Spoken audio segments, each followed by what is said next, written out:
আজকের এই ভিডিওতে আরো একটি লিজেন্ডারি আয়ুর্বেদিক ওষুধের ব্যাপারে কথা বলবো।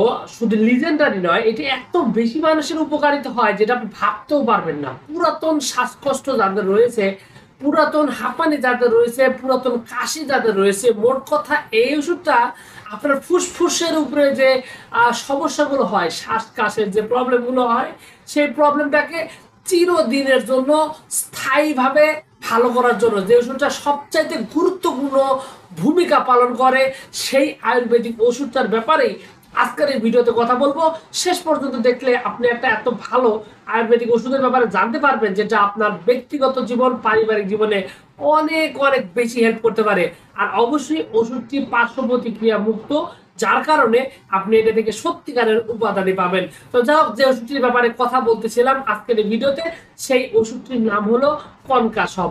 কনকাসব এটা একটি আয়ুর্বেদিক ওষুধ, সম্পূর্ণ আয়ুর্বেদিক ওষুধ, গাছগাছরা দ্বারা তৈরি হয়।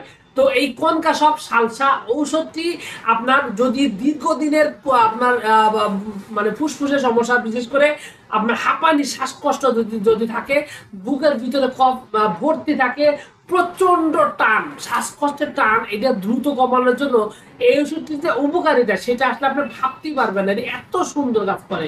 এবং দ্রুত শ্বাসকষ্টের টান কমানোর জন্য, পুরাতন শ্বাসকষ্টকে নিয়ন্ত্রণ করার জন্য এই ওষুধটিকে আপনি লিজেন্ড বলতে পারেন, কারণ এই ওষুধটি অবশ্যই ভালোভাবে কাজ করে। এবং যদিও এর সাথে আরো বেশ কিছু ওষুধ রয়েছে, তবে এটা হচ্ছে প্রধানতম একটা ওষুধ শ্বাসকাশ এবং আপনার এই হাঁপানি এই সমস্যা এবং পুরাতন কফ জমার জন্য। যাদের বুকের ভিতরে মানে কফ জমা রয়েছে, কোনো অবস্থাতে বের হচ্ছে না, মাঝে মাঝে আপনার দেখা যায় যে মানে খারাপ একটা অবস্থায়, কাশি মোটামুটি আছেই, কিন্তু মাঝে মাঝে অনেক বেশি হয়ে যায় এবং সেই সাথে কফ বের হতে চায় না, কফটা বুকের ভিতরে একদম জমা হয়ে রয়েছে, এই ধরনের একটা অবস্থা রয়েছে। এবং বুকের কফটা অধিক মাত্রা থাকার কারণে আপনার দেখা যায় অনেক ক্ষেত্রে টান অনুভব হয়, শ্বাসকষ্ট যে টান, সেই টানটা থাকে। মোট কথা ফুসফুসটা পুরো একদম জ্যাম অবস্থার মধ্যে রয়েছে। তো এইরকম একটা পজিশনে যদি থাকে, তাহলে কিন্তু আপনি এই কনকাসব সালসাটি খুব সহজে আপনি সেবন করতে পারেন।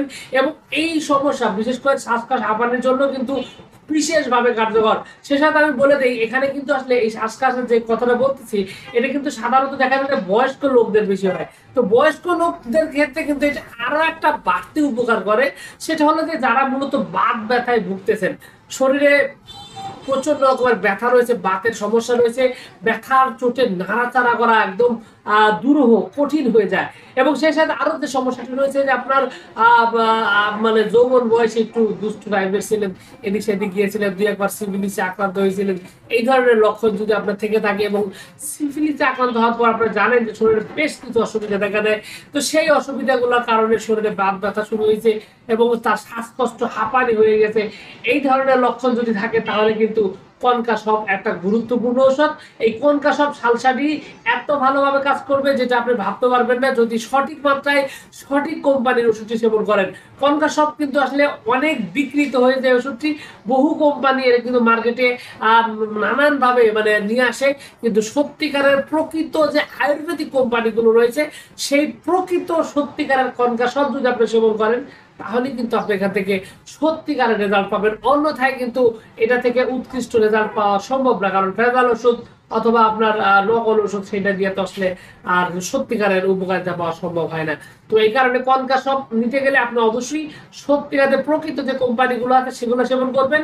সেই সাথে আরেকটা বিষয় বলে দিই, পুরাতন রোগের ক্ষেত্রে দীর্ঘদিন যারা মানে এই রোগে আক্রান্ত হয়েছেন, তাদের ক্ষেত্রে কিন্তু এই কনকাসবের ছাড়াও পাশাপাশি আরো বেশ কিছু ঔষধ রয়েছে, সেগুলো কিন্তু প্রয়োজন হতে পারে। তো সেই ক্ষেত্রে আপনার উচিত হবে একজন অভিজ্ঞ আয়ুর্বেদিক ডাক্তারের সাথে কথা বলে, তারপরে পরামর্শ করে সঠিকভাবে সঠিক চিকিৎসাটি নেওয়া, যাতে আপনি আপনার বুকের ভিতরে যে মানে জমা কফগুলো রয়েছে, বুকের ভিতরে জমা যে সমস্যাগুলো রয়েছে, সেটাকে আপনি চিরদিনের মতো স্থায়ীভাবে সমাধান করতে পারেন এবং সুস্বাস্থ্য নিশ্চিত করতে পারেন, আপনার ফুসফুসকে একদমই ভালো রাখতে পারেন। তো যাই হোক, সবকিছু মিলিয়ে এইটুকু ছিল আজকের ভিডিও। আশা করছি পুরো তথ্যগুলো আপনার কাছে অনেক অনেক বেশি ভালো লেগেছে। আর যদি লেগে থাকে অবশ্যই ভিডিওতে একটি লাইক দিন, চ্যানেলে প্রথমবার এসে থাকলে অবশ্যই চ্যানেলটি সাবস্ক্রাইব করবেন। কোনো প্রশ্ন, কোনো মতামত, কোনো অভিযোগ যদি থাকে, তাহলে অবশ্যই কমেন্টস করে জানাতে পারেন। তো ভিউয়ার্স, আপনাদের সকলকে অনেক অনেক ধন্যবাদ। আসসালামু আলাইকুম ওয়া রাহমাতুল্লাহ।